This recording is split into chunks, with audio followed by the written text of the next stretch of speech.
Harry and Meghan been successful in their revenge mission against the British royal family? Or will the crown have the last laugh? Hello everyone, welcome back to Royal News Network. My name is Brittany and today we are going over part 4 of Tom Bower's new book, Revenge. And I'm going to go over their post-Megxit life and kind of doing a deep dive analysis on kind of various issues and things that they've done and how Tom Bower, I think, really paints a picture about how kind of toxic, delusional, narcissistic, and just honestly the train wreck that has been Prince Harry and Meghan Markle. It's been really interesting. I'm hoping to pull out some really unique and interesting things here in this video. Obviously this video will go long. I'm actually just filming it, but I know it'll be long. I just know it.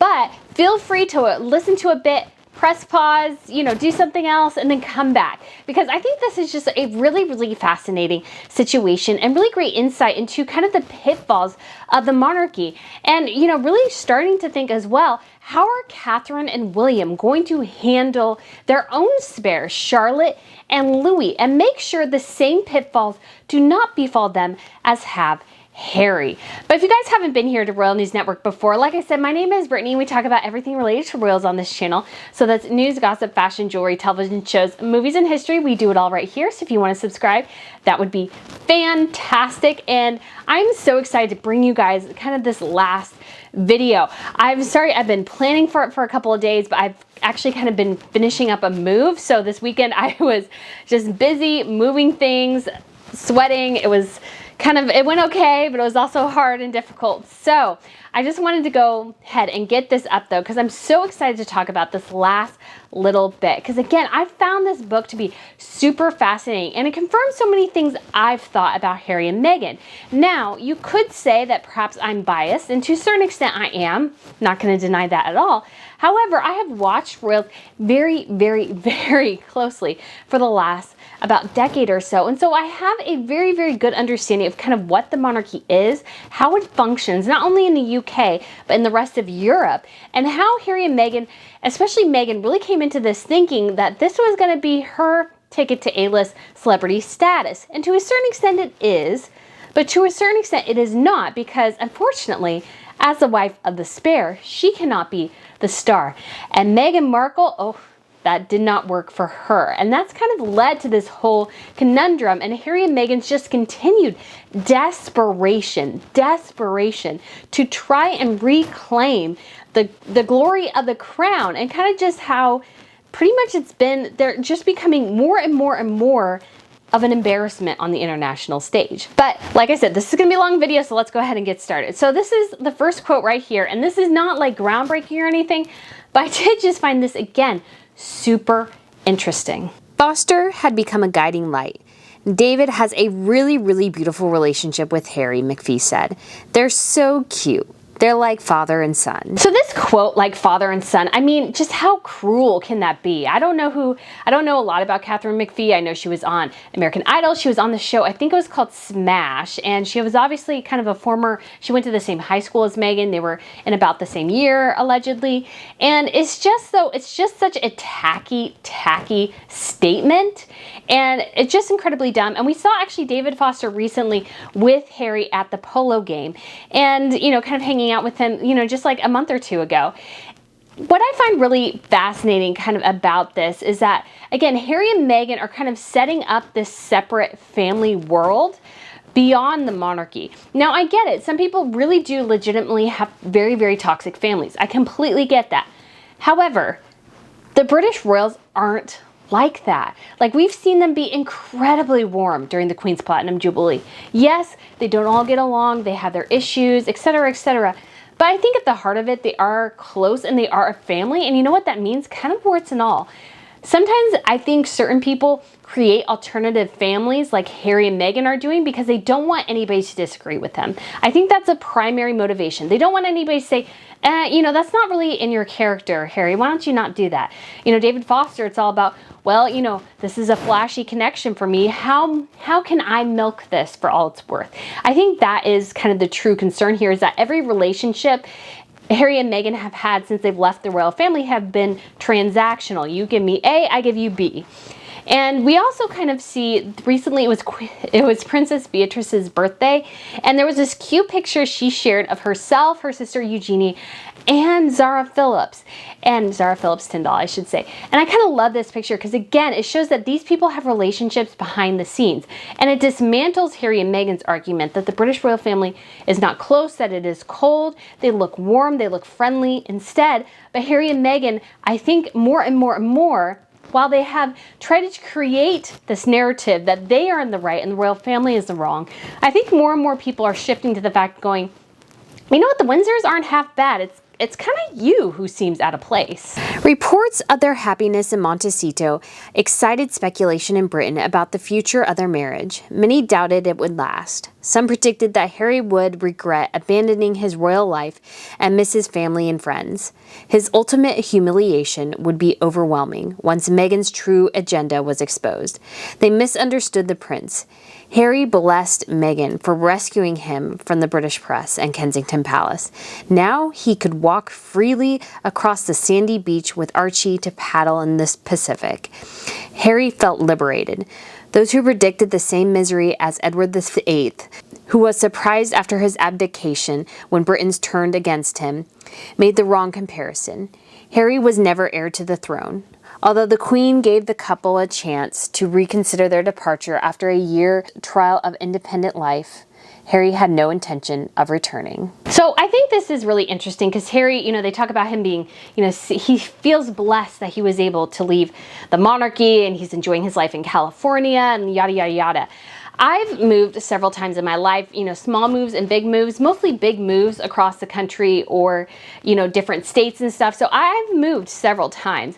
And you know what? I think this sentiment is when you move to a new location and there's kind of all these possibilities, there's a lot of excitement for that. And I think I don't doubt Harry felt that, California is a beautiful place to live. It is lovely. It's incredible. I mean, the views are spectacular. I love California. I really do. I just don't want to live there much anymore. Like, if the politics were a little less crazy, if the homelessness situation was a little better, crime wave was down, maybe kind of, sort of, there's certain aspects of California that I would consider living in. But, Harry and Meghan, yes, California is beautiful. You can go around all year. So I'm sure to Harry, that's very, very appealing because if you live in the UK, I've lived in a weather system very similar to the UK, and I've actually lived in the UK for 3 months before. And it is very kind of dreary, rainy, and California is a place of perpetual sunshine rather than perpetual overcast and rainy. So I completely get the appeal. However, you know what? That kind of veneer sort of kind of washes off after a little bit. So I would not be surprised if Harry's not totally feeling it anymore. And he says he doesn't want to go back. But again, I think some of this is, and I just kind of hate this kind of wokish term, but gaslit. Harry has been so gaslighted by Meghan that he really just doesn't know what's up and what's down anymore. He has completely bought into their narrative because I think part of it is just his desperate drive to please her, to show her how much he cares, to show her he's going to do everything humanly possible to keep her, to protect their family. And he has, I think, good intentions, but again, he's kind of a dim guy, and I don't think he fully understands the implications of what she's making him do. So at the end of the day, this whole fiasco could cost Harry his place in the line of succession, his title, his family, his friends, like so many different things. And does he fully understand that? And is he fully ready to live with those consequences? I don't know if he is, but I do see the appeal of California. I understand why. At first he was like, oh no, I'll never leave. Meghan saved me. But here's the thing. You shouldn't count on somebody to save you. I think this is a lesson we all can learn.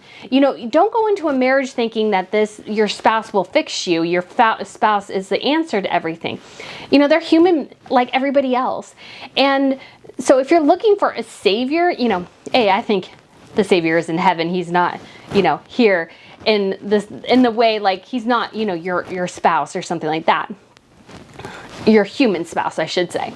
So I feel like Harry is looking for the savior rather than him saving himself. And I think if you're not actively also in this saving mode, then I think to a certain extent, if he did all this to please her, he will resent her after a while for this. It may not be now. It may take 5 years, 10 years, 20 years, 25 years, 30 years, but he will regret it, especially when he's looking at his brother's coronation and he's sitting on his butt in California and is not even invited to attend, doesn't even go to his nephew's wedding, one of the biggest royal events of the year, whenever that would be. I think that's when it'll really, I think the Jubilee was the first crash course and you are now second string. I don't think Harry was happy about that. And that trend is just going to continue to grow and grow and grow, I think. Meghan had power and influence. All of those directors, producers, agents, and actors who had witnessed her earlier struggles feared speaking out about their experiences. One negative word from Meghan could terminate their careers. "I'm not feeling comfortable speaking of Meghan at this time," said David Bartus of Suits, a typical reply to journalists' inquiries.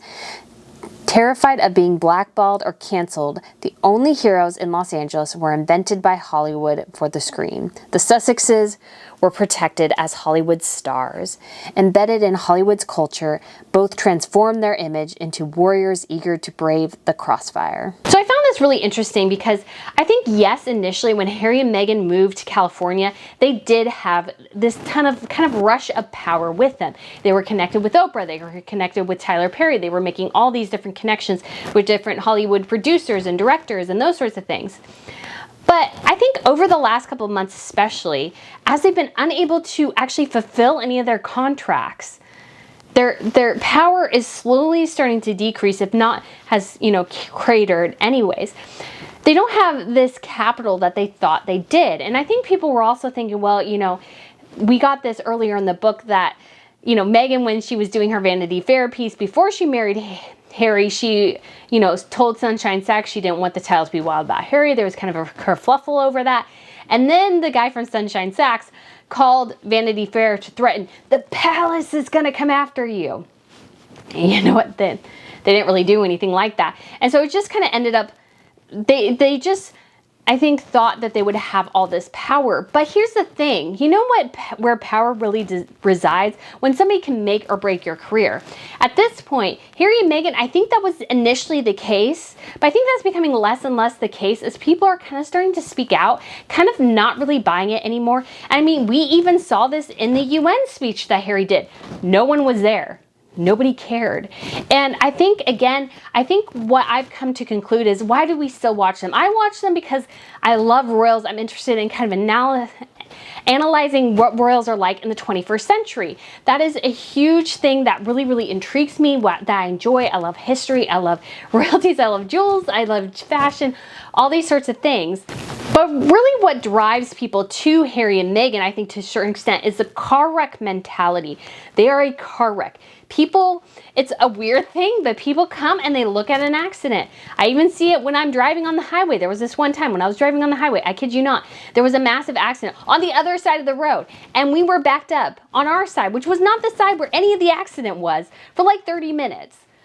Because people, you just want to look, you want to see the mangled wreck. You just want to, it's that same thing where people went to, not to crucifixions, they went to executions. I mean, they went to crucifixions too. But I mean, they went to executions. This was like a huge deal. Everybody came out, like they took souvenirs. I kid you not. Like blood and straws, what I remember particularly, although it's been a while since I've heard that, so don't quote me, but like they literally took souvenirs from this event. Like they would dab their, whatever they had in the blood of the victim. So it's like, we have this kind of train wreck disaster mentality where it kind of intrigues us. And I think that's where Harry and Meghan are that. And I think they weren't that in the beginning, but as time has gone on, they've been slowly transformed into this just wreckage. And people are like, yeah, I'm not totally like buying this anymore. And honestly, I'm just, I watch you because I want to see what dumb mistake you'll make next. That's why people watch them. I think that's a lot of the appeal. I mean, they do have their stands, but their stands are also starting to get a little bit more unhinged as things have gone worse and worse for them. So I think, again, it really is this kind of epic mix of chaos and disaster. So I think while Harry and Meghan did have a lot of capital when they first came into Hollywood, they have no way, they're not movers and shakers really, because they haven't produced anything to make them movers and shakers. They haven't produced anything that's made over $1 billion at the box office. No, they haven't. I mean, they're doing things for Netflix. They don't have a Spotify channel like Joe Rogan, who's making, who's like millions of people watch his, like 11 million people, I think this is a stat, forgive me if I'm wrong, like 11 million people tune in into his show every single day. Harry and Meghan don't have that capital. No, at this point, they can't make or break anybody because they have no power in that way. They could eventually, but they have to actually produce something, and they're not doing that, and that is a huge danger for them. Conscious about their image before the trial started in London, Meghan and Harry's publicist authorized the distribution of photographs of the two handing out meals to the homeless in Los Angeles. Organized by Project Angel Food, founded by Marianne Williamson, the author of self-help books and a friend of Oprah Winfrey, the couple stood safely by the open boots of their black Porsche SUV and a 6-liter Cadillac Escalade to distribute the packages. After a short spell of charity, they drove back to their Montecito haven.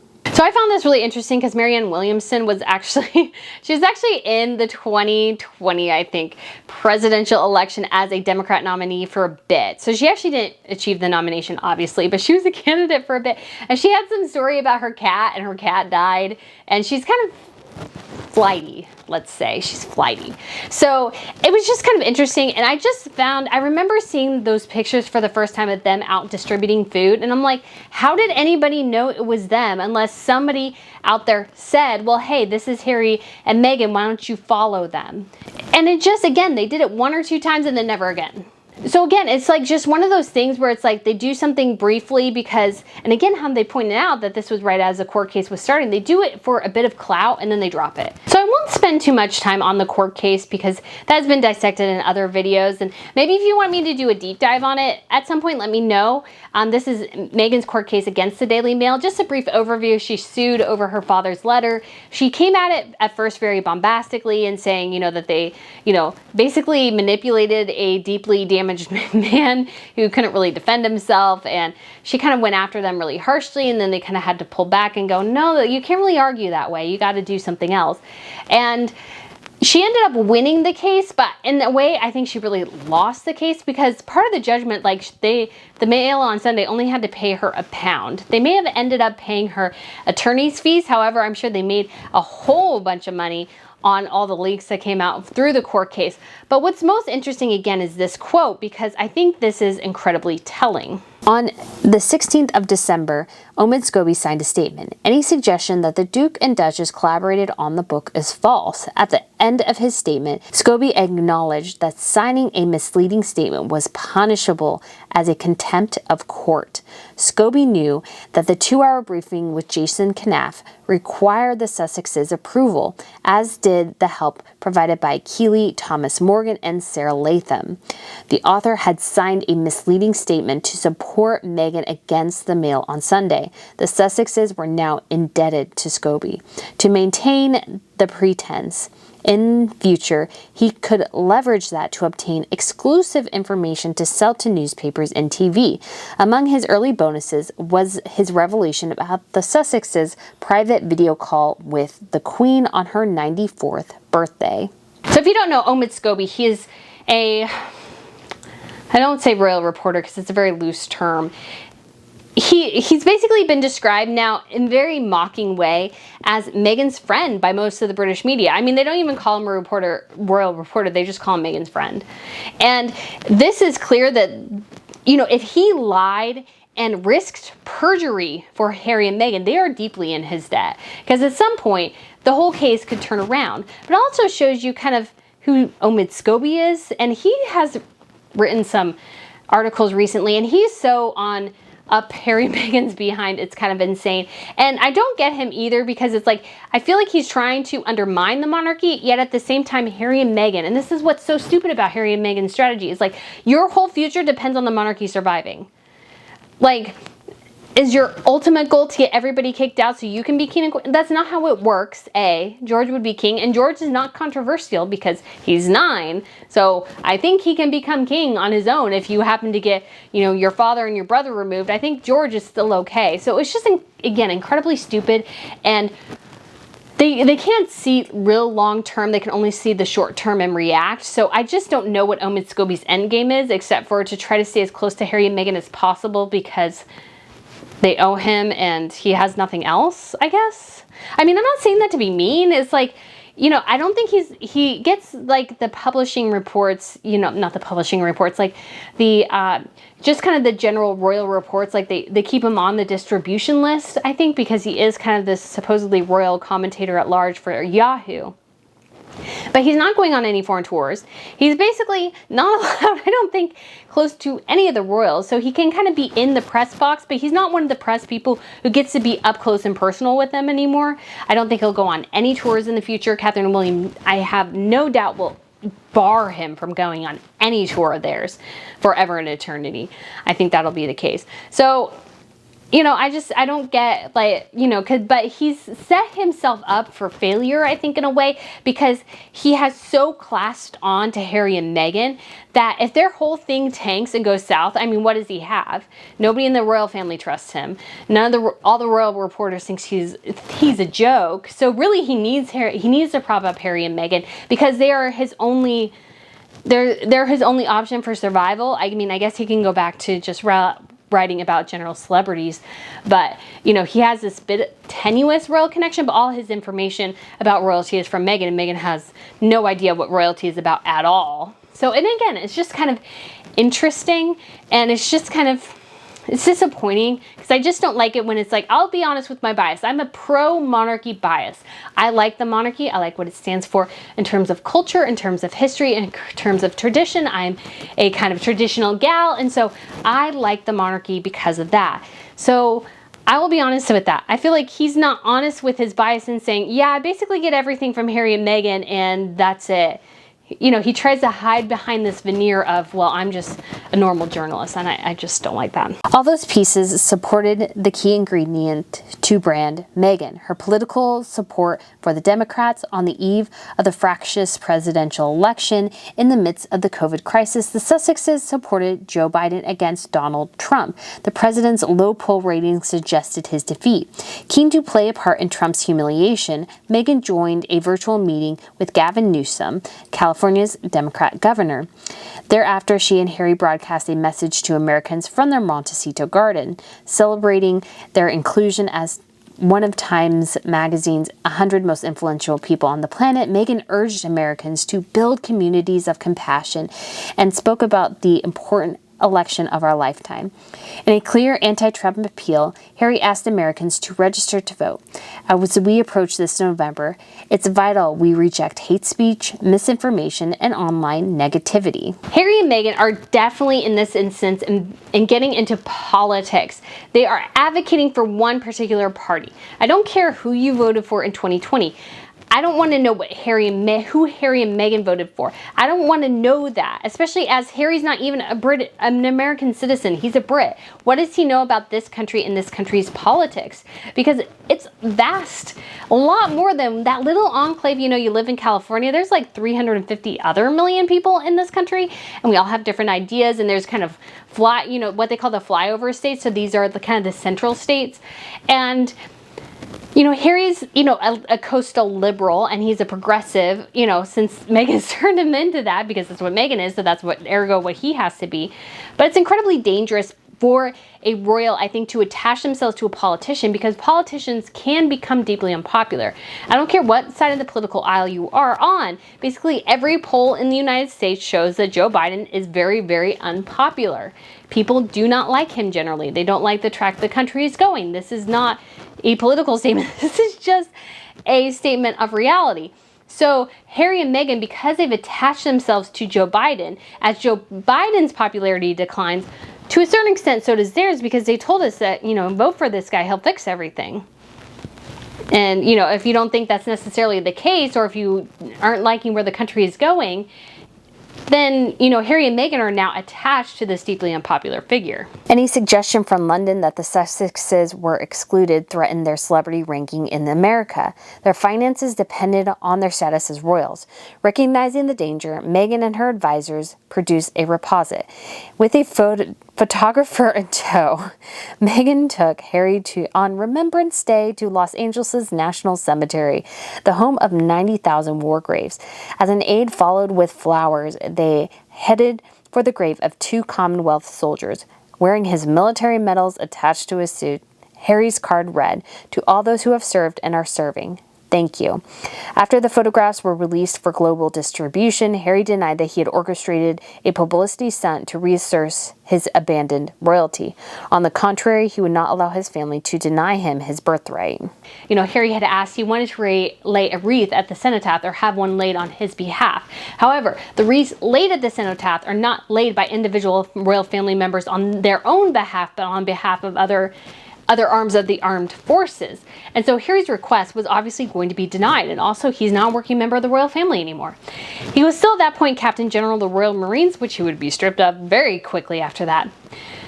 But Harry and Meghan doing a memorial shoot in a cemetery in the United States. I don't know what idiocy led to that. I mean, it's so tacky.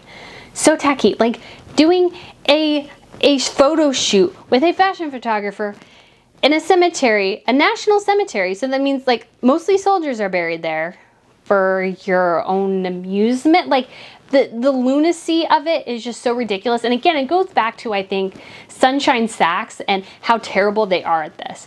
I don't doubt that they're very good at helping celebrities in crises. They suck at royalty. Suck, absolutely. This was an incredibly stupid thing to do. Stupid. I try not to be too harsh, but this was just so tasteless, tacky, classless, kind of disgusting in a way. I mean, you're walking on war dead to inflate your own ego. Like, come on now.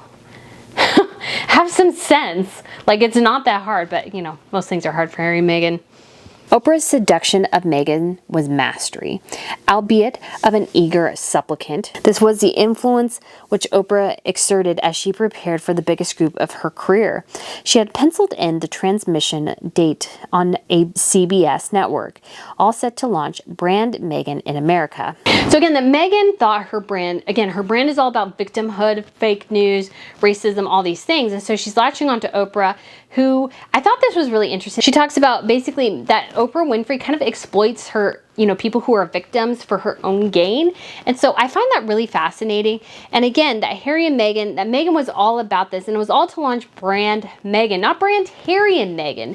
Meghan, because again, Meghan is the star. Meghan is the star in her own mind, always and forever. And so poor Harry, who is the only one who was an actual legitimate star before they got married, you know, he has been kind of cuckolded into following, being dragged behind her as she goes to, you know, for her destiny, which may end up being kind of, you know, an international laughingstock. I think that's the direction she's going, even if she won't admit that. On the eve of their host becoming embroiled in a criminal prosecution, Harry indiscriminately commented during a show on a fictionalized version of his grandparents' reign that his parents' hostile relationship, "Oh, it's much worse than that," he repeatedly pronounced. Living among Hollywood celebrities had undermined Harry's understanding of discretion and loyalty to his family. His remarks reflected the Sussexes' mission, first to extract revenge against the royal family, and second, to fashion their brand. To stay in the spotlight and earn millions of dollars, the Sussexes sought maximum publicity. The normal understanding of privacy was discarded. And I find it very concerning, again, that Harry is buying into this delusion of like the crown. The crown is fake. The crown brings, you know, talks about some of the worst aspects of the monarchy. It is anti-monarchy. It's anti-royalty. So that Harry is latching onto this again, and that he doesn't understand, like, you get the impression sometimes, he doesn't understand between fact and fiction. He doesn't understand this is fictionalized. And he's like, oh, it's so much worse. You mean when you weren't even born yet, you knew how much worse it was? Like, really? You know? It's like, it's just so delusional.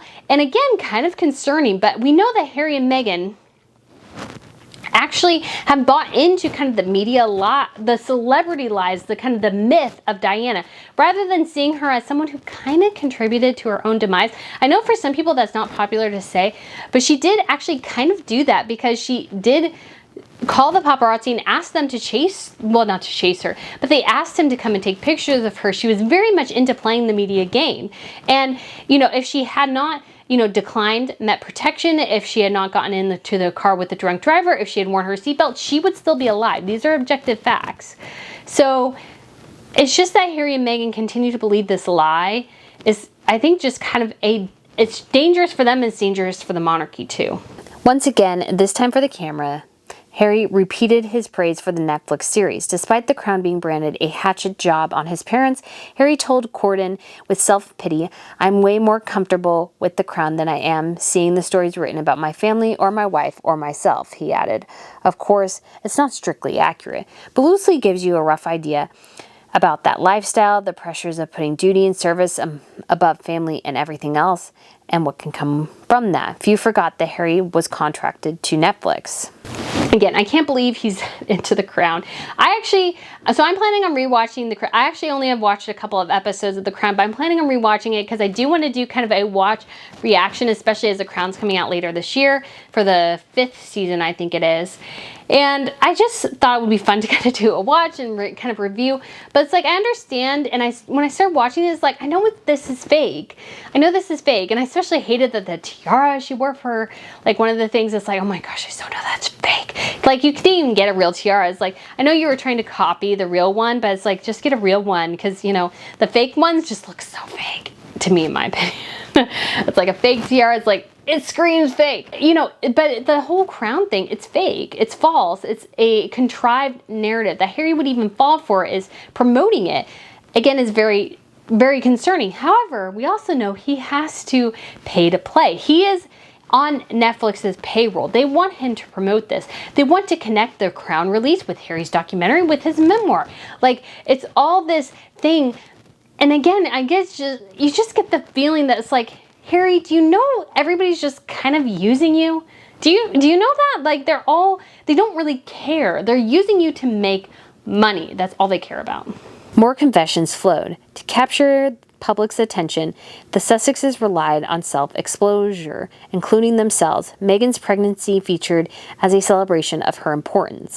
So I just loved kind of this thing talking about Harry and Meghan, their self-importance, you know, announcing the pregnancy, and the Daily Star says, you know, woman who wants privacy tells 7.65 billion people that she's pregnant. And again, it's just this weird delusion thing that Harry and Meghan were like, well, we don't want to be royalty, but please pay attention to us. It's very annoying.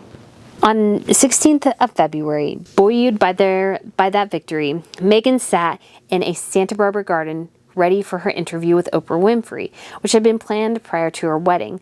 Meghan was now ready to shame her in-laws and assert her narrative against the Cambridges.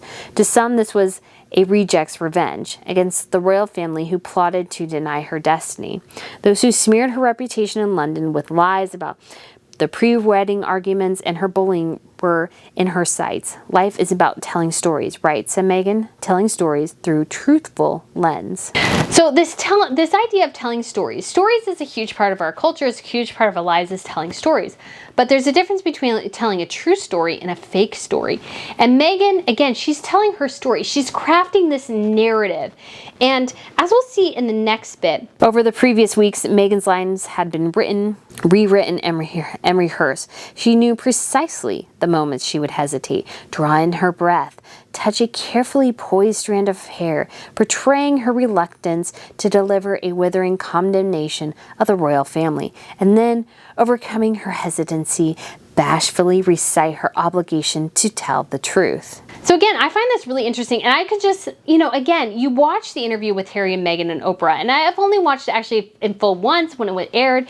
I wish I had recorded it at that time. I actually went to the gym because I didn't want to actually give it views, and I knew they had CBS on, so I was able to watch it for free on CBS and watch the subtitles.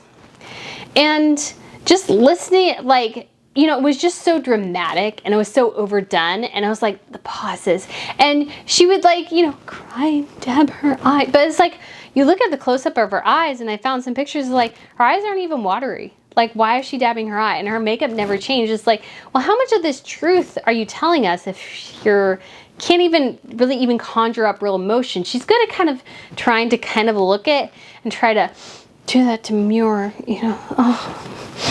But, you know, I just don't think it translates. And to me, when I watched it, and I still stand by this, I did a whole video kind of debunking big chunks of their interview. But for me, I only stand by only about 5 to 10% of what they said was true. Because a lot of it just didn't even make any sense. There was shock in Buckingham Palace. The Sussexes' failure to tell the palace in advance was deemed an insult. Officials feared the worst. Edward Young could now understand Harry's recent haste to persuade the Queen that the couple could do commercial deals yet remain working impartial royals. Trust in Harry rapidly declined. That trust in Harry is going down. If Harry wasn't... Harry should be deeply alarmed by that, because whatever future he might have in the monarchy, he will never be fully trusted again, I don't think. I don't think his brother will ever fully trust him again. And you know, like, that's terrible. Nobody should ever feel like they can't fully trust their sibling ever again. And I know that does happen, and I know people can be manipulative and awful, and I hear some of those stories and I'm like, oh my gosh, I can't imagine living or having a relation with somebody like that in terms of family relation. But Harry, that there's no trust in him is difficult, and means, and you can see that in the Jubilee, that they sat him so far away from his family speaks volumes. That they didn't seem to interact with him speaks volumes. Young recommended retaliation. The Queen decided that the Sussexes should resign their remaining royal patronages. Harry's last military titles and his patronage of the Rugby Football Union and Commonwealth Trust were stripped. Since he was born a prince, he kept that title. Meghan lost her patronage of the National Theatre and the Association of Commonwealth Universities. She could also keep her royal title. All that remained was to negotiate an agreed settlement. Fraught and unsuccessful, the palace unilaterally announced, and stepping away from the work of the royal family, it is not possible to continue with the responsibilities and duties that come with a life of public service. Instantly, the Sussexes snapped back. We can't all live a life of service, and service is universal. The Sussexes' repose, drafted by Meghan's advisors, appeared just as the 99-year-old Prince Philip re-entered hospital. So Harry and Meghan were obviously... Again, I don't feel like, you know, they always feel like I think they have the upper hand. In their mind, they have the upper hand. But the palace immediately clapped back and kind of after the interview going, well, you know what? There go the rest of your kind of patronages. And they're like, service can be universal. And it's like, yes, it can. But, you know, you didn't really seem to care about your patronages before. You only care now because that was your connection to royalty, and now that's gone. And you were kind of stuck without it, and you have nothing else kind of going for you. But I do feel sorry for the palace, and I think I got to hear is that the palace almost didn't know how to react, and I totally understand that. And I've heard this in other things before. They didn't know what to do with her. They never dealt with somebody who was so conniving and manipulative and untrustworthy and just would lie constantly. And so I do feel bad for them, because I genuinely do think they didn't know what to do with her. The Sussexes interpreted the newspaper report as yet another malicious attack by the palace on themselves, the innocent victims. Harry and Meghan had no doubt that the leak was instigated by William to sabotage their big moment, a preemptive strike before their big interview. Since Jason Knaft had written the memorandum, either he or his superiors had leaked it to the Times. The Sussexes knew that the palace would not give the right to reply or even invite to comment about their harmful allegations against the royal family to Oprah Winfrey. But that, in their opinion, was different. They were speaking the truth, and Knaft's memo was utterly false. Whatever the motive, the character assassination of the Sussexes misfired. Delivered without sufficient evidence, many readers sensed the newspaper's source lacked conviction. The palace's caution suggested that Edward Young was fretting about whether the palace could accuse Meghan of bullying, yet protect Prince Andrew. Belatedly, the palace hired a new firm of solicitors to investigate the bullying allegations, but hinted only that, after an exhaustive process, might the lawyers ask the Sussexes to answer for the allegations. Sensing that weakness, Meghan's communications staff orchestrated a wave of sympathetic statements by her friends against the palace. So obviously there was a leak about Harry and Meghan bullying right before the interview aired. Obviously, you know, I understand that Harry and Meghan thought William leaked it. And I was like, well, yeah, William leaked it. He went, okay, he didn't perhaps leak it himself, but he said to his staff members, okay, I give you permission, go tell Valentine Lowe. But apparently this didn't totally work. You know, I just have a hard time believing it didn't totally work, because I just feel like there was just so many truths to it. It made sense. For me, it was very compelling. I guess to other people it wasn't. And I understand that it was vague, but you also can't really name names. But it all made sense, and it all was on the same kind of train that was going in terms of what we had heard before about Meghan up to this point. That there was more bullying allegations confirmed what was pretty much already in the news to a certain extent. So I think at this point, again, Meghan and Harry were riding high on the Oprah Winfrey interview, but the trains were starting to come off, and they got a bit of a high from that. And they did have people come out and defend them. And, you know, like, I get it, but also it's like, I don't know, it's just kind of like, well, you knew her once years ago, and it's like, these people too, it's like, well, I know to a certain extent, you could be just sharing this because you're worried that something could come back on you, and it benefits you to have Harry and Meghan in your debt. Because again, every relationship Harry and Meghan have are transactional. You give me A, I give you B. On the eve of the broadcast, the Sussex's spokesman announced that their interview would be their last word about their rift with the royal family. Yeah, right.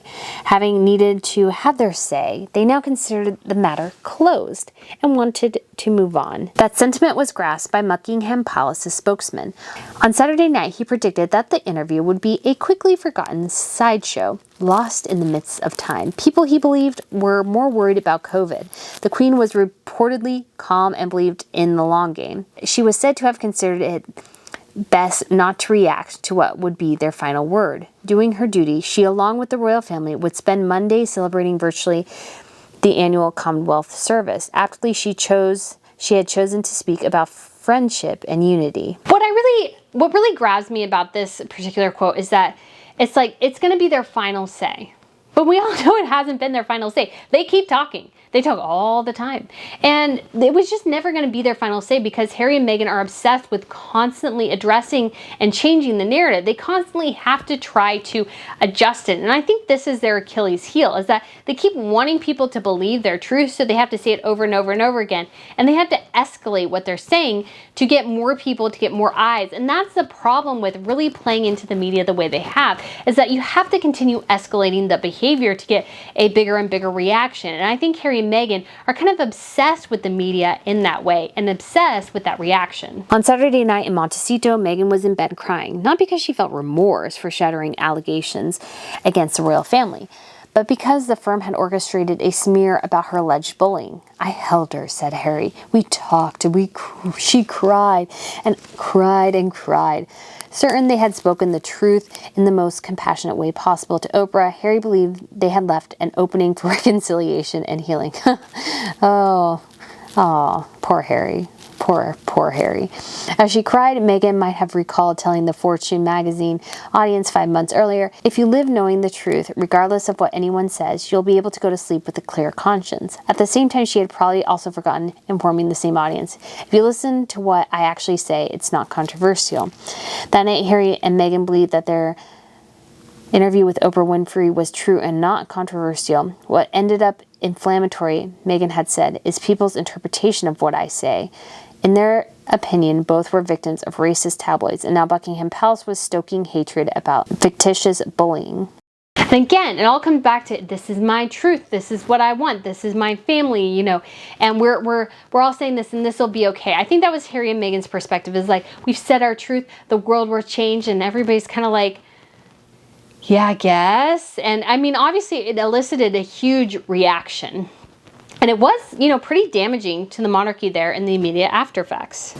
And that they thought this wasn't controversial goes to, again, to show the elaborate sense of self-delusion, that they didn't understand how damaging this really was, and how, but I think maybe Harry thought that, but Meghan knew how damaging it was. And again, I think this is incredibly important to point out, that Harry and Meghan are inconsistent in their storytelling. They were not on the right page about the suicide attempt. Verifying the events leaning towards Meghan's thoughts of suicide is difficult. Perennially, Harry and Meghan gave conflicting accounts of the saga. In the interview, they disagreed about whether Meghan felt suicidal at night, in the morning, or both. They did not agree on the number of days she felt suicidal. Neither could explain why Meghan sought help from an unqualified palace official rather than an experienced mental specialist. Moreover, Harry never identified which member of his family had neglected his wife. Since Oprah failed to ask any follow-up questions, her producers chose to broadcast the Sussexes' inconsistent answers. Especially considering that Prince Harry himself is supposedly kind of a mental health expert, that he couldn't help his wife is staggering. And you got to think about this as well. Harry and Meghan are lying about something very, very consequential. How often do they lie on inconsequential things? Probably all the time.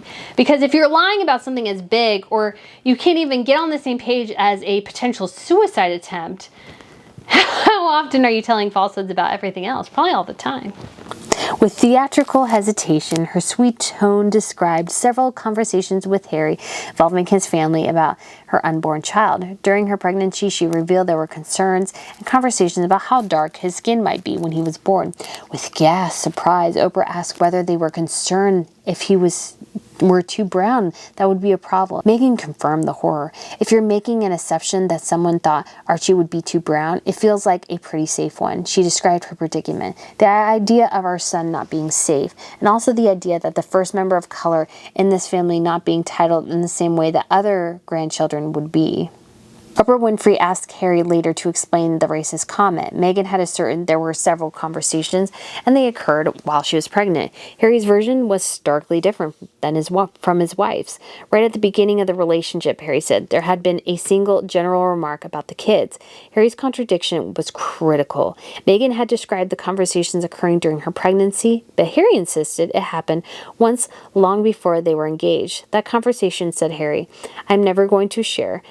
At that time, it was awkward. I was shocked. The enormous discrepancy was ignored by Oprah Winfrey. She did not explore the conversation an exchange in his father's house with Charles and Camilla.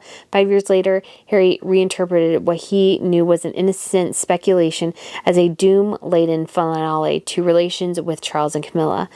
Like there were some real obvious signs before we even got married that this was going to be really hard. And again, that Harry and Meghan could not agree on the timeline of the racist allegation, I find incredibly, incredibly concerning. And obviously, there's a mistruth in there, or there is an exaggeration, or there's just a lie they told themselves over time. And it's just something that started off as very innocent, but became very, very twisted, because I think Harry and Meghan are kind of twisted people. Damning the Queen and the royal family as racist for not making Archie a prince was breathtaking. Meghan knew her argument was inaccurate. Under the protocol signed by George V on the 30th of November 1917, Archie would become a prince only after his grandfather Charles was crowned king. Moreover, on Archie's birth, Meghan's spokesman announced that his parents did not want their son to have a title. But in the interview, Meghan went further. She asserted that because her son would be brown, they said they wanted to change the convention for Archie.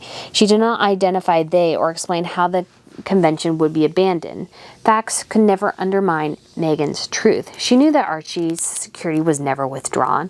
So long as his parents lived at Frogmore or anywhere in Britain and continued their royal duties, he would have been protected by the state. Once again, Oprah visibly registered her disdain for the royals and failed to prove Meghan's version. And again, Meghan in this interview, she even admitted towards the end that the letters of patent states from George V that her son would not be a prince. Like, Meghan knew this, that all of a sudden she's like, well, they denied it because of, the color of her skin. If you're looking at genetics, I remember doing genetics, not like genetics classes, but they did, rudimentary things in high school. So the high odds are is that Archie and Lily would both be very, very light-skinned children, which apparently they are from what we've seen. So it's like this idea that everybody was that concerned about it, I find ridiculous personally. I just think, I was just looking at that going, and for several years, allegedly, she claimed that she was white. That's the allegation I've heard before is that, so it's like this idea that anybody was that concerned about it, I find difficult to believe. And they're obviously a very multicultural place in the UK, and the royal family represents everyone. So and Charles is very progressive. He's always been a pretty progressive guy. And so I think he was thrilled. And so this idea that he wasn't, I feel like is a lie, and that I think it was an innocent comment again that got blown way, way, way out of proportion. It's a happy ending, said Meghan, her closing thoughts drafted by a scriptwriter, greater than any fairy tale you've ever read. For 3 days, the Sussexes' accusations ranked among the world's most discussed topic. A majority of Americans and most non-white Britons believed Meghan. The royal family was racist. The majority of Britons were also left with the impression that the interview was a preliminary. The Sussexes threatened more if necessary. So this idea of a fairy tale, again, it goes back to the fact that Meghan didn't understand anything about a monarchy. She has no clue. She's completely clueless. Because monarchies are not fairy tales. Yes, there are castles and tiaras involved, but it's not a fairy tale.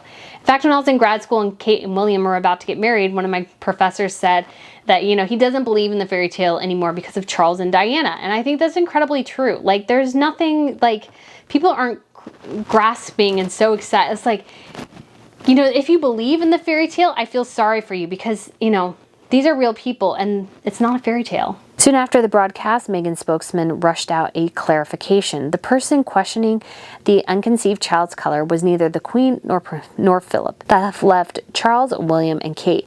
Palace officials had resisted instant reaction. After careful thought, their statement was measured. The whole family is saddened to learn of the extent of how challenging the last few years have been for Harry and Meghan. The issues raised, particularly of race, are concerning. Whilst some recollections may vary, they are taken very seriously and will be addressed by the family privately. Harry, Meghan, and Archie will always be much loved family members. Most Britons hailed the statement as a work of genius. Omid Scobie would report that the Sussexes scoffed and were not surprised that full ownership was not taken by the royal family. In their words, he outlined the Sussexes apparently asked, how can you move forward with that? So I thought this was really interesting that Harry and Meghan just immediately wanted to clarify their statement because they didn't, again, want anything to come negative on the Queen or Philip, which I find like Prince Philip to me was the most, I think that was one of the things I suggested perhaps to my sister is, one of the first people I thought could have said something like that was Prince Philip because, he's a bit of an old-fashioned guy. And so I'm like, but they immediately came out and tried to, shield the Queen and Philip. And it goes to show again that Harry and Meghan don't think through things. It's like you made this very vague accusation and you couldn't even agree on what the accusation was, really. You gave two different instances. Harry said it was one time when they were initially dating. Meghan said it was several times while she was pregnant. Those are two very different stories. Very, very different stories. That they couldn't agree on that is just like shocking when you really think about it. And so again, that they had to come out and defend or kind of try to protect, the Queen and Philip. It just goes to show again that their targets are to the future heads of state. They want to go after Charles and William to maybe capture the throne. I don't know, because again, their whole shtick is predicated on them being royals, but there's no monarchy in Great Britain. They're not royals anymore. I mean, it's just so stupid. I did absolutely love the statement that the palace gave. Recollections may vary. I should make a t-shirt of that. It's just so perfect, I think. It's just so utterly perfect because it's recognizing that yes, maybe something could have been said, but also that perhaps what was said and what is alleged are two different things. And I think that's incredibly critical. So I thought, again, the palace PR machine is miles ahead of Sunshine Sachs on this issue. And I think what they said was incredibly true. And I can also see why. But again, Omid Scobie, who's so in, basically the rear end of Harry and Meghan, that he had to go, well, the palace is just not taking responsibility. Well, it's like, what about Harry and Meghan taking responsibility for their actions? Again, Meghan never followed protocol. She constantly rushed in front of Harry to greet people. And he is the royal. He should always go first. And you could tell sometimes in videos that he just looks kind of lost because she barges ahead of him. And sometimes he's trying to introduce her to people and she just kind of almost shuts him down and she's just kind of rushing ahead because again, she thinks that everybody's there for her, I guess. When really, the monarchy is like a solar system. The crown is the sun. It's the star. Everybody kind of revolves around it at varying degrees. Harry and Meghan are way in the back. They're way in the outer solar system, not in the inner solar system, the outer solar system. And that, Meghan really seem to think, and, Meghan is a moon revolving around a larger planet, which is Harry. Meghan's shine only comes from the crown. That's really it. She doesn't have enough star power on her own. So this idea that, again, she always thought that people cared about her, I always find so funny. Despite his anger about Meghan's denunciation of Kate, William telephoned Harry. Heal and mend, he agreed with Charles, was their only option before the estrangement became irreversible. Hours after the call, Gayle King appeared on CBS TV. After revealing the private conversation, she ridiculed the peacemakers. The conversation, she disclosed, was not productive. Speaking as briefed by the Sussexes, King criticized William's attitude. The family has to acknowledge there are issues. And right now, no one is acknowledging that. She went on to describe what is still upsetting to Meghan, namely that the palace wanted to settle their dispute privately, yet had not stopped false stories appearing in the media.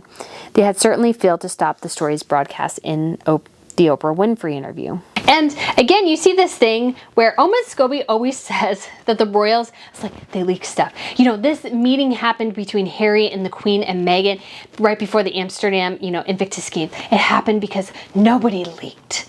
Nobody leaked. But of course, Harry and Meghan leaked that they actually met with the Queen, or perhaps even somebody from the palace leaked, because everybody leaks. Like, there's nothing that says so Harry and Meghan can leak something, but nobody else can leak something. Like, that's just ridiculous. And so I think that immediately that Harry and Meghan went and blabbed to CBS is just like, again, dumb. And, that they were, it just goes to show how weak Omid Scobie's argument is. But I think, again, Omid Scobie is between a rock and a hard place because he has hedged his bets on Harry and Meghan, and if that star falls, so does he. So, to benefit from Delaware's secrecy, Meghan's lawyers had registered 11 companies in the state. The Archewell Foundation and the Sussexes' personal finances were hidden from view. Confusingly, besides the charity Archewell Foundation, they had simultaneously created 2 commercial corporations, Archewell Audio and Archewell Productions. Outsiders will be unable to discover where the couple had disposed any of their income from Netflix and Spotify, or whether their income had been used for charity purposes. There was also no evidence that Netflix and Spotify were earning any revenues from their relationship with the Sussexes. On the contrary, executives in both corporations were reportedly frustrated by the lack of products and profits. The only new venture agreed by the Sussexes was a partnership with the Center for Humane Technology. Together with Archewell, they would research the development of safer, more compassionate online communities that flagged the Sussexes' interests, but was not a source of money to sustain their lifestyle. At the end of the day, Harry and Meghan have to produce something. They have to. They have to actually work. And again, I think in my last video, it was kind of talked about how that the monarchy actually created a charity instead of a trust because they were worried about how Harry and Meghan could potentially abuse the finances of a trust. But there was just a kind of a lack of trust, I think, is incredibly concerning. And obviously Harry and Meghan have continued that trend because, they're hiding in Delaware. They don't want people to know where their money is going and how it's being spent. And, if I'm donating to a charity, I know to a certain extent, yes, not everything is going to be spent on things I want them to spend it on. But I want to make sure as well that I have a transparency into the organization and know that my money is being well spent on causes that I care about and the reason why I donated to that organization. Harry knew that the couple's political activism and the monetization of their anger was causing Charles grief. Powerless over events in California, Charles knew he had good reason on his accession to strip the Sussexes and their children of their titles. The Sussexes' status depended entirely on their royal titles. Every appearance or statement was issued under the label the Duke and Duchess of Sussex. Neither considered it odd to honor the Queen, yet damn her as a bad parent or to Charles, or label her whole family as racist and neglectful of Meghan. In America, the Sussexes amused, no one would be aware of those contradictions. But Harry could not assume that Charles would tolerate the enmity without retribution. In the possibly brief time before the Queen died, Harry needed to cement his status. What's really bothered me about Harry and Meghan is that they're preying off the ignorance of American citizens about how the monarchy actually functions. They're preying off people not understanding it, not caring, so that they can manipulate them to their side. And I just find that just so incredibly crass and distasteful that you would use somebody's lack of understanding against them to get your own way, to make money. It's just, and to try to destroy your family members in the process. I mean, come on. How low can you go? Like, that's really, really low. And again, for me, it's like, I remember kind of at work the next day, obviously people were talking about it, and somebody said, well, you know, if they really were saying about his wife, I understand why he left. And it's like, I knew, it's like, yeah, but you just saw the periphery. You don't understand the complexities of the UK, of the complexities of these relationships, and how what Harry and Meghan said were contradictory, were untrue, false, all these sorts of things. That Harry and Meghan just preyed on this kind of ignorance in the American population. And again, I think Charles has a great argument for stripping the kids not only of their titles, but Harry and Meghan of their titles, and I think perhaps even the most damaging, their place in the line of succession, because Charles doesn't want anything threatening his reign as king. Legal wrangles in London could be easily forgotten in California. Only when the whole royal family descended on the G7 summit hosted by the Prime Minister in Cornwall on June 12th, and Kate was filmed laughing with Jill Biden, did Meghan understand the unequal struggle for attention. For the British, the sight of William, Charles, and the Queen walking through a garden and alongside the world's leaders represented the monarchy's enduring strength. And William and Kate represented its future. The Windsors felt reassured by the international accolades. The Sussexes plotted their counterattack. All their future public appearances were carefully scheduled and inserted onto a grid, building up to a climax later that year in New York. Their own royal event was planned to consolidate their status in America. And again, I find that, you know, Harry and Meghan, this is their kind of dream. They want to control everything. They want to be the stars. But again, a monarchy is all about hierarchy, and Harry and Meghan are unfortunately kind of lower on the totem pole than they would like to be. And them kind of faking it just doesn't work. And their tour around New York was so utterly cringe. It was ridiculous. It was utterly ridiculous. And again, this is all about them. They want this status as being members of the royal family without actually doing any of the work. It is just bizarre. Every year, Time, historically among America's most prestigious publication, named the nation's 100 most influential people. The Sussexes staff had worked hard to persuade Time's editors that Harry and Meghan ranked as America's #1 icon. They succeeded. In the distant past, the nomination would have been written by a famous political or cultural personality. The best Time could produce to nominate the Sussexes was Jose Andres, a chef who pioneered the charity World Central Kitchen, part financed with $25,000 from Archwell. Andreas' operation belied the title. Beyond America, WCK had only opened small kitchens in Haiti, Puerto Rico, and Tonga. And again, so this is all about Harry and Meghan promoting themselves and paying Sunshine Sachs to put them in the forefront. We've kind of discussed this in kind of the build up to this, is that Meghan, throughout her whole career, pretty much paid Sunshine Sachs to get her anywhere. And this is continuing even post-Monarchy. She's paying for these accolades. Their aggressive PR team is trying to get them these things. And I mean, it's been wildly successful in a way, but also people more and more, I think, are kind of going, well, you know, like, why did you get that? And not to mention the fact that the prince, the only reason that Meghan Markle is famous is that she married a prince, that he was behind her in black and she looked like she just came from a blowout at a salon, just, again, highlighted the disparity and just kind of the narcissism between them, and that Meghan was really, this is all about her. At the end of the day, this is all about her. Meghan's court triumph was sealed by her appearance on the Ellen DeGeneres TV chat show. Both women, neighbors in Montecito, were united by accusations of bullying, but were also desperate to stay relevant for the American public. In the celebrity economy, a remarkable additional effort was required by middle-aged women to secure the publicity which kept their status at the top of the index. Many, Meghan knew, disdained the fickle superficiality of maintaining one's celebrity. But since her childhood in ABC's studio, she had embraced that world. The trick was to avoid obsolescence by constantly refreshing her appeal. Oh my gosh, that Ellen DeGeneres thing was so cringe and bad. And I think Tom Bauer really hits the nail on the head. I mean, again, why she thought that was a good idea, I will never know. But she looked like a fool. The Ellen DeGeneres, I mean, she paid Ellen DeGeneres. I mean, I don't know if she actually paid her. But it's like, she paid for her own PR to make her look foolish and laughable and like undignified. That squat that she did in that appearance was just so just like this squat. Like, why would you? I wouldn't do that.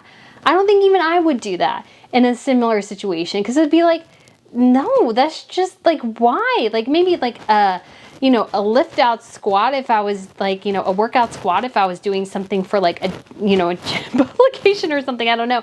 But I would never do that for like an international audience for the Ellen DeGeneres show. No, absolutely not. Feeling that her New York success 2 months earlier had been forgotten, Meghan agreed to an extraordinary subversion of her royal image. First, she appeared in the studio for an interview with DeGeneres, covering all the very familiar milestones in her life. Next, dressed in an Oscar de la Renta top, Meghan left the studio and went into the street. Instructed via an earpiece connected to a DeGeneres, she was ordered to interact with market traders selling quartz crystals and hot sauces. "Let's get the spiciest. Let's get the hottest," screeched Meghan with eye-opening foolery. Ordered by DeGeneres to eat like a chipmunk, she chanted at the bemused traders, "Oh, lordy, lordy, lordy." The studio audience cheered. Meghan viewers were baffled. "I'm feeling hot, hot, hot," shouted Meghan as she danced alone. Obeying DeGeneres' orders to squat and touch her nose while swigging from a baby's bottle, she intoned, "Mommy wants some milk." The studio audience was encouraged to cheer more. Viewers were even more perplexed. Her finale was to act like a cat. For 1 minute, she recited, "I'm a kitten, meow, meow, meow." Again, it's so cringe. I don't know why she did that. Like, being a fool, like there's a difference between being in on the joke and being laughed at. Like, you laugh at her. I mean, it's almost uncomfortable and you kind of go, do you know what you're doing? Do you know how stupid you look right now? And again, it's her and Harry want to be treated like royals, and yet you do something that's just so beneath that not even some D-list celebrities would do. Most Britons could not understand Harry's hostility towards his family and country. His disloyalty to his grandmother was particularly mystifying. Occasionally, he seemed willing to betray every value he formerly held dear. No one realized how his hostility had grown during his conversations with John Mokringer. Mokringer? Ugh. The ghostwriter to his memoirs. To secure vast sales and recoup the huge advances, the publishers had encouraged Harry to criticize his family in the most extreme terms possible. Easily persuaded, Harry edged towards betraying his father, Camilla, and the Cambridges, and even the Queen. And then the deed was done. To earn out the publisher's advance, nothing and no one had been sacrosanct. And again, it goes to show it's all about money. It's all about being as kind of bombastic and crazy as possible to get as many clicks as possible, and is just sad. He's betraying his whole family for what? The almighty dollar? Like, at the end of the day, if you have no relations with your family members, was it worth it? No. Because again, even though Harry and Meghan say how terrible his family is, they're trading off the backs of his family to make money. It's just so crass. It was no coincidence that Hill's elevation of Meghan as a political champion, so that was Anita Hill, of Black Americans, was published simultaneously with the Sussexes making a star appearance at the 53rd NAACP Image Awards in Beverly Hills. The National Association for the Advancement of Colored People, established in 1909, is America's largest civil rights organization. In the theatrical relaunch of Meghan, the couple were noticeably accompanied to the ceremony by Doria, Meghan's mother. Just before walking on the stage in a shimmering blue outfit, British newspapers revealed Meghan's approval ratings had fallen 8%. Harry's ratings were merely 13%. I just remember seeing that AACP award going, who did they pay to get that? And apparently it was Sunshine Sachs that they paid to get that award. And again, it goes back to everything. People say, well, Meghan spoke to the UN before she even married Harry. It's like, yeah, because she paid them to. Like, her paying of Sunshine Sachs is the reason she did anything. She paid them to try to make her famous. That was their whole job. And so they were able to get her to speak at various things, but nobody is asking for her. She would not have won this award if it did not not benefit the NAACP because they were aggressively pursued by Sunshine Sachs and because the Sussexes agreed to give some money to some award. That's the only reason they even gave the award to them. So this idea that they got all this stuff because they're these great people and that everybody's acknowledging them is false. Within those few moments on television, Harry had indicated the danger of his appearance at the Jubilee celebrations. Everything was about himself and Meghan. Disloyal to the royal family, the Sussexes cast doubt on whether they could be trusted. Nearly 4 years since their wedding, the Sussexes had transformed the royal family from a relatively harmonious group embracing multiculturalism as part of their service to Britain and the Commonwealth into a beleaguered institution uncertain of its future. Single-handedly, and for the considerable financial gain, the Sussexes had tarnished the Queen's global reputation for unblemished decency. To their harshest critics, they had become agents of destruction. I think that's incredibly true. They're these agents of destruction. Like, the British monarchy was really going pretty well before Meghan Markle entered the picture. And that their whole brand is basically based around trashing his family, I think just does not bode well for them. And again, it's all this they're self-obsessed. They're obsessed with themselves, their family, their victimhood, their grief, like all these sorts of things without thinking about how any of what they're doing is affecting his family. Meghan never appeared to understand that the Queen was much more than a celebrity. She represented Britain's national identity and charitable values. The constitutional monarchy was the reason for Britain's historic liberties and stability, while many neighboring European states had succumbed to dictatorships. Through every crisis, the Queen symbolized continuity to Britons. Unwilling to grasp that she could not share the spotlight with the Queen, Meghan had accelerated her return to California. Disloyal to the Windsors, she and Harry showed no concern that their Oprah Winfrey interview had compromised the eventual transition of the Queen to Charles. They appeared delighted that their outspoken revenge had complicated the management of an inevitably difficult time. And again, that they are not only monetizing, but they are kind of thriving in a way. Celebrating that they're causing misery to others tells you a lot about who Harry and Meghan actually are as people. They're just not likable. They're just terrible. And it's just awful to see all this come to light and how kind of really terribly they've kind of managed this whole thing. And that they are all about trying to dismantle what the Queen has created, which again represents culture, tradition, heritage, all these sorts of things that I don't think Meghan cares one iota about. I thought Harry maybe did, but Meghan, definitely not. They didn't make her the star. And if you don't make Meghan Markle a star, then she's going to destroy you, apparently. Charles' challenge would be to disarm the Sussexes, who would not remain silent and compliant. The Sussexes' credibility and coffers required them to grandstand from California. As members of the Barry family, they unceasingly damned. The doubt remained whether Charles possessed the skill or ruthlessness to expel the Sussexes from the royal family and strip them of their titles. Yet anything less jeopardized his reign and William's inheritance. Charles's problem was the Queen's determination to unite her family on possibly her last state occasion. Again, I think the Queen, she's a Christian woman. She wants to forgive and she wants to forget. And again, they believe in the best in people. Meghan just represents kind of the worst in people. She takes your misery and turns it back on you. That's the kind of person she is. She revels in that you're not doing well. She revels in your failures rather than, saying, I'm so sorry about that. Let's celebrate your successes. And so I think Harry and Meghan, it's just, you just look at all this and just they're reveling in the demise and the misery of his own family, which I think is terrible. So in regards to Jubilee, this is how it came about. The news media had been forewarned about the announcement 1 hour earlier. Among those notified was Omid Scobie, alerted by their unofficial spokesman, i.e. Scobie. The Sussexes became desperate. They had lost the battle. Their status and Netflix demanded their presence in London. With little hesitation, Harry abandoned his demands for special protection, and Meghan agreed to the downgraded role. 18 minutes after Buckingham Palace's announcement, Scobie revealed that the Sussexes would, after all, be coming to London with their children. Excited and honored was the face-saving phrase. The next problem for palace officials was to limit any damage the Sussexes might cause over the weekend amid their angry family. Any attempt to milk the Jubilee for Netflix would cause scandal. So I actually posited, which turned out to be exactly correct, that the monarchy would distance Harry and Meghan as best they could, even if they I knew that, you know, especially in the church service, they would separate Harry and Meghan as far away from the rest of the royals as they could, and that's exactly what happened.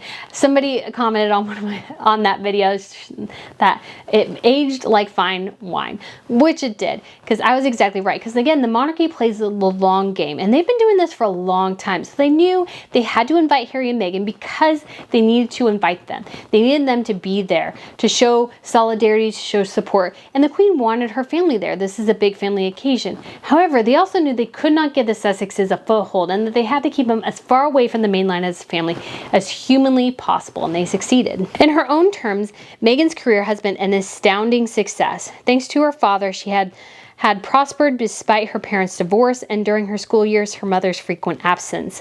Therefore, her acting career and personal relationships had been a mixed success. At 34, she had faced an uncertain future, meaning Harry had delivered the fame and fortune she had sought since childhood. Engineering that encounter and overcoming the justified doubters among Harry's family exposed the determination of a Hollywood survivor. Toughness came with a price. Concealing humiliation to achieve success had transformed a compassionate young woman to a merciless opportunist. To advance herself, she not only abandoned her father and close friends, but first misled Harry's relations and then been accused of lying to Oprah Winfrey. The consequences for the Windsors were irrelevant to Meghan. She only considered the advantages for herself. Her television appearance with Winfrey had reinforced her global celebrity. The question was whether her damage to others in revenge for their refusal to meet her demands would eventually result in self-destruction. I think that's incredibly true. I loved that statement that it's, you know, she turned her humiliation, and maybe she was compassionate at some point, but now she's just a merciless opportunist. Everything is to benefit Meghan. She doesn't care about anybody else but herself and achieving her own goals. Even Meghan's fiercest critics could not convincingly predict the outcome of the Oprah Winfrey interview. In the short term, she and Harry would remain a contented family enjoying extraordinary wealth in the sun. In the medium term, her fate is uncertain. Until now, the Sussexes' only guaranteed income is trading off the family they have betrayed. But at 40, Meghan remains ambitious, if only to finance her lifestyle. Money remains a permanent incentive. Earning millions of dollars every year depends on the Sussexes' originality and celebrity. Both are limited by reality and time. Her singular and bold move would be a political career. I love that because it's incredibly true. Harry and Meghan have no talent. They don't really. Meghan was a terrible actress. Apparently they can't produce anything. So what are they going to do? They have to do something. I don't know what it is, but they don't have a ton they can do. But they need money because they need to finance Meghan's lifestyle. She wants more Birkin. She wants more Dior. She wants everything to be Dior. And everything she wears, even ugly Bermuda shorts, she wants it all to be Dior. Meghan's good fortune is that she doesn't appear to suffer a bad conscience for the hurt she caused the Queen and her family, nor for the disappointment to millions of Britons. She retains the power to damage the institution to which she had been compelled by birth to dedicate their lives. Harry and Meghan do have the ability to damage the British monarchy. That's why they need to pull the titles. They need to be done with it. They need to pull the titles. They need to be separated as much as they can from Harry and Meghan, because at this point Harry and Meghan seem to have no signs of stopping. But once that memoir comes out, especially what if the Queen dies right around the release of that memoir, Harry's reputation will never ever recover, and neither will Meghan's, because again, I don't think they have enough to actually really make themselves as famous and as successful as they want themselves to be. With her fixed Hollywood smile, Meghan was too savvy to reveal her feelings as she walked into St. Paul's Cathedral. Harry looked tense. Meghan barely stopped rubbing his back. They were seated in the second row on the other side of the aisle from the senior members of the royal family. Charles, William, and Kate studiously avoided looking in their direction. The Cambridges had ensured that they would not meet the Sussexes over the weekend. Netflix were also denied the panning shot associating the couple with the Queen. Unable to walk any distance, the monarch watched the service from Windsor Castle. However, to the delight of thousands packed from the Admiralty Arch down the Mall in front of the palace, the Queen had appeared the day before with the working royals on Buckingham Palace's balcony for an extended Trooping the Colour. Banned from that appearance, the Sussexes were restricted to a snap photograph looking down at the parade from the small office window. That was the totality of their exposure. So again, I was actually at the Queen's Platinum Jubilee. Harry and Meghan, again, very much had a back seat. And when it came to, they watched the Trooping of the Colour kind of parade ceremony. I don't know if they actually watched, like kind of the fly past and stuff and everybody else on the balcony. I don't think I think it was confirmed they didn't actually end up doing that. But so Harry and Meghan basically were relegated to second string. They were basically told, hey, you left. This is the punishment. You know, it is what it is. We need to focus on, here's the thing, the monarchy needs to focus on the real royals, which is not Harry and Meghan. It's Charles, Camilla, William, Catherine, and their children. That's it. And the Queen, obviously. The Queen, obviously, of course. With unusual skill, palace officials had excluded the Sussexes from any other public appearance. Labeled as second division royals, Meghan concealed any sign of regret. By contrast, Harry's grim expression signaled disappointment about his exclusion from the front of the line. Over the weekend, the message he witnessed was the suggestion the Queen to Charles, to William, to George. He was eliminated from this scenario. He and Meghan were spectators as the Cambridges basked in the universal applause during the sun-lit coach ride with their children to St. Paul's for their star billing during the spectacular Saturday night concert outside the palace. Before the Sunday pageant began, the Sussexes left Britain's grey skies and were on their private jet returning to sunny Santa Barbara. Meghan was undoubtedly relieved to be home. Harry had faced the reality of exclusion and exile.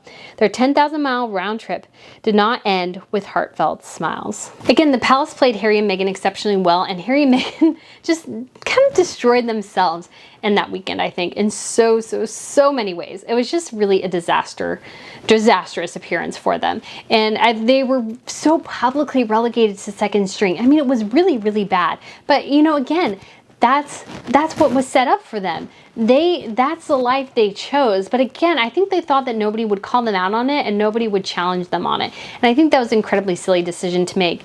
And it goes to show that Harry and Meghan really have no foresight on anything. But just to end it up, here's the last little bit. The appearance of Meghan's exacting revenge will harm the Queen.